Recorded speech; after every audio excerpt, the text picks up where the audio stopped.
It's a perfect situation. Hello, this is Liz. Welcome to my little urban homestead and a mid-August tour.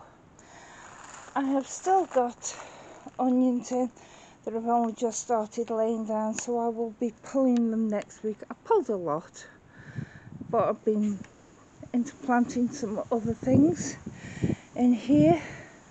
My large greenhouse, and yeah, my labelling system was really wrong. These flowers, marigolds, these are not the sort for growing here. I didn't realise how tall they would actually grow. She's about 3 foot high. They're called Naughty Marionetta, but I've been harvesting them and taking them indoors as cut flowers. Bees seem to like them, but these are some pink brandywine. They haven't turned pink red yet, but I'll leave them in here to ripen. There's some tigerellas that have started ripening, and I have had some more feasts.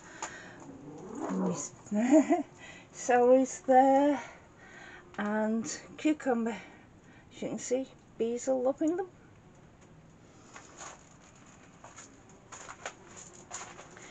This melon plant wasn't doing that good, so I planted another one, which now is not doing very good, but I have melon there. If you can see that. I've also got another one down there on the floor. So this one that wasn't doing very good, and it still doesn't look that healthy, it's got 2 melons on. If I see any more starting, I will pull them off, and so the plant can concentrate on just these 2 melons, and they are Minnesota midgets. In the medium greenhouse, these marigolds taking over again in here, but I've got some better dwarf varieties there that I'll probably save seeds from those and use them next year. But I've got more of these pink brandywines, and that's a tigerella that's just starting on its second truss, starting to change colour. None of my ramas have gone red yet, but there's time. But there's, I think that's a money maker down there. But this variety of tomato, tigerella, it's not an outdoor variety, but I thought it's spare, I'll put it here, and it's just started changing colour. Nice one. I think my courgettes are more or less done now for the season, but I've had several pound of them, and some are still in the freezer. These have not done very well at all, these cauliflowers, but the cabbage is not doing too bad. And in here there's a cauliflower that is not doing too bad at all. I do apologise now for the shaking camera, but it's how my hand is since I had my stroke years ago. This bit has gone rampant. There's sweet corn, runner beans, which I've already had a few from, about ½ pound, and I've got vegetable squash in there.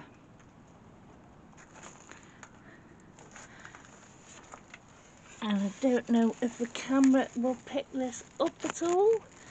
There is a vegetable squash. It's a nice big one. There's a further one behind it.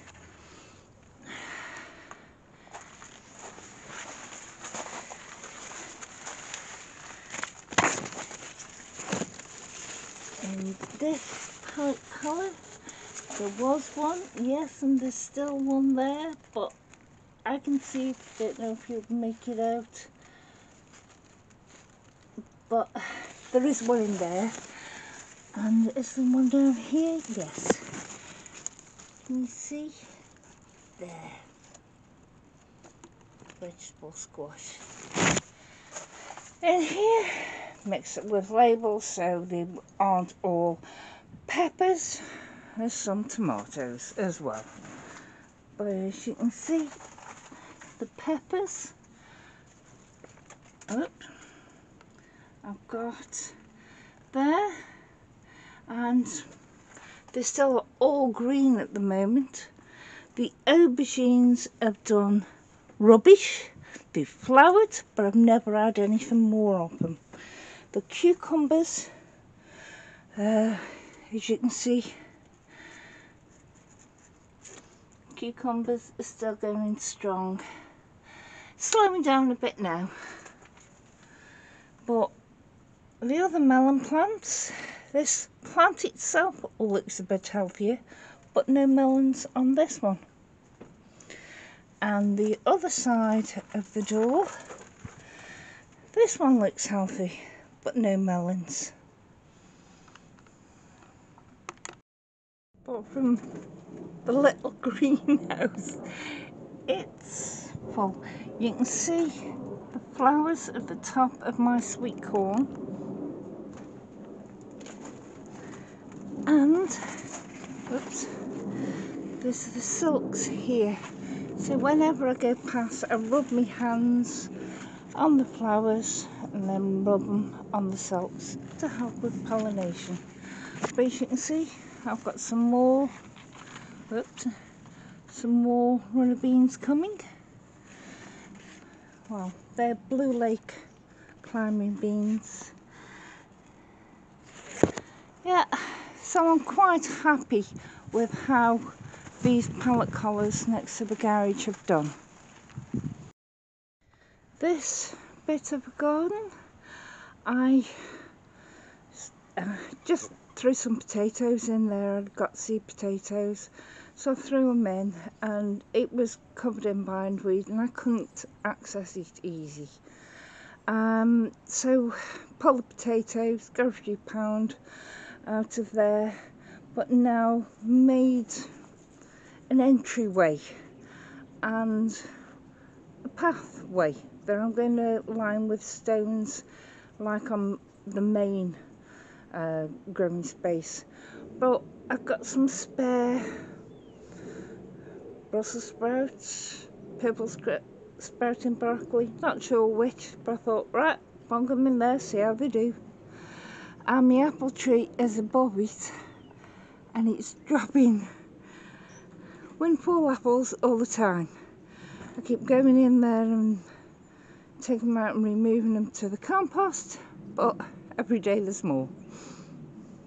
But thank you, bye. Oh, I've got something to show you. Yeah, I'm beginning to lose it because I've planted this out a couple of times and the slugs are just eating everything before I even get a chance to see a seedling. But me Swedes are coming through, not bad at all. I think for the first time ever I might get a harvest of swede, but I'm going to take the mesh off because they're touching it and that isn't going to help, and spray them because of the caterpillars going there. But there's loads of flies in there, as you can see. I think I've trapped loads in there.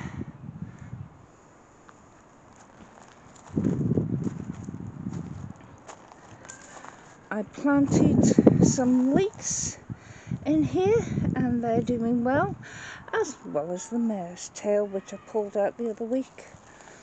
Those strawberries that were in planters are now there, and the little runners are beginning to put the roots down. And put another one over the other side. And 2 of these 3 pallet collars, so the 2 end ones, I had shot up potatoes and didn't expect them to do anything. Pulled them the other day and I got about £15 of potatoes. Woohoo!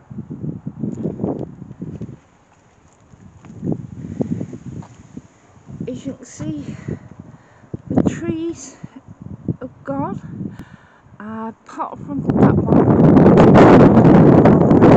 which I didn't need to but I've got wood lying down where I want lurch to put me beds, so that'll be there soon.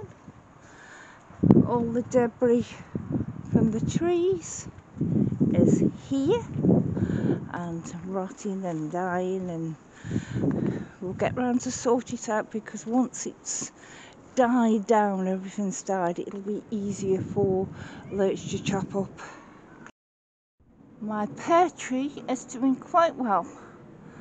Got quite a few pears on it, and the Turk's turban winter squash I planted is growing through the tree itself. But more interesting is the fact that I have got one Turk's turban under there. I had got another one, but slugs had got at it before it had got too hard. I've got a larger one there and a small one there. So we'll see how they go on. I'll get something rather than nothing of them.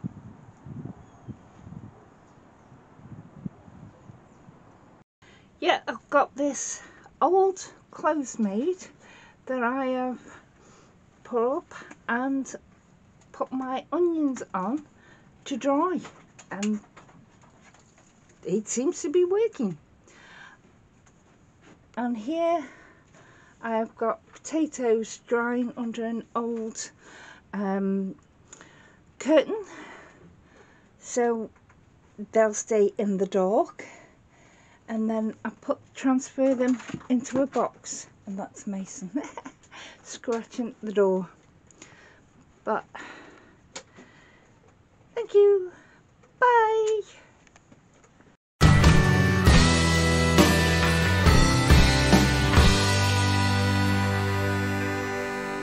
It's a perfect situation.